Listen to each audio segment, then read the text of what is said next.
Yes,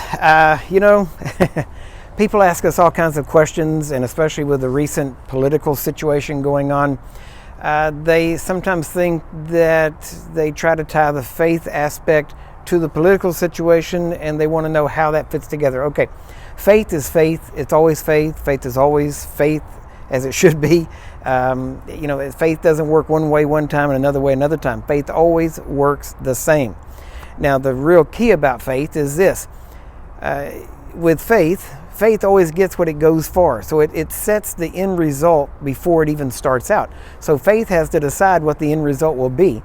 And then it does not vary based on circumstances or evidence or any of that kind of stuff. See, that's where people, whether it's about divine healing or political elections, it's the same thing. You have to decide what is the will of God.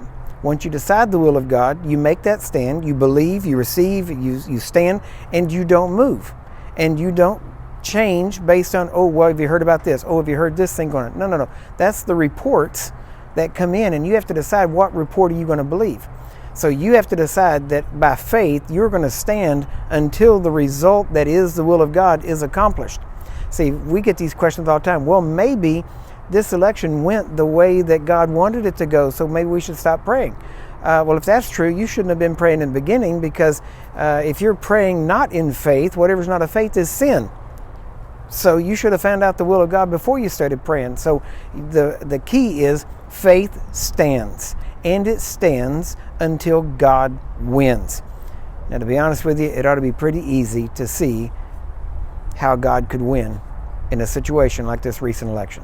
So remember, faith is faith, whether it's divine healing, finances, political elections, or any other aspect of life. Faith is always faith, and it always stands.